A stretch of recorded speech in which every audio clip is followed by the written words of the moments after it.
The way that I described it is like if it's active, make it not active. So one of the recent ones, excuse me, that me and my partner have done is it was a crimes in progress class, and it was the goals and objectives of the course was various different types of calls, but like the first, like responding to something in progress as opposed to like an investigation or a past tense incident.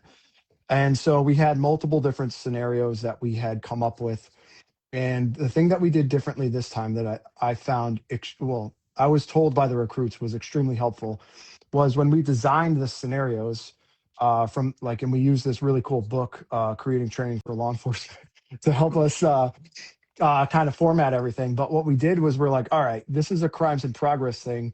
So we're not going to dive into the specifics of a domestic versus a robbery or anything like that. We're going to try and hit the same learning objectives for each thing because they're only like 2 or 3 minutes in duration. They're quick, like initial response. The way that I described it is like if it's active, make it not active. So calm it down. And then once it's calmed down, like, all right, the scenario's over. Just evaluating that little portion.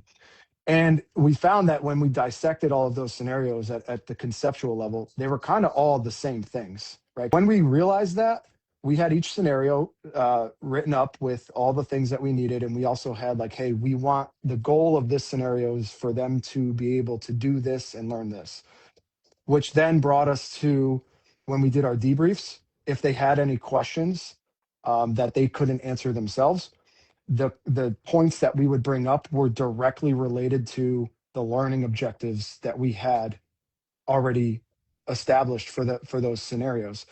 And even one step further, what we did is we gave each recruit a rubric of what we expect them to be able to do for these scenarios.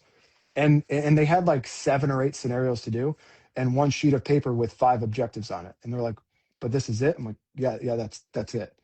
That's what we're looking for. Like, distance management, proper verbal commands, like appropriate use of force options, like stuff like that, right? And so we found what they said afterwards was that when they knew what was expected of them, they were it was in their mind when they were going through the scenarios on how do I do those things correctly. And I was actually surprised by the results on how well they did. And then the debriefs were like maybe 2 minutes. But for the most part, I found that super successful. That was one of the newest things that we've implemented at the academy level.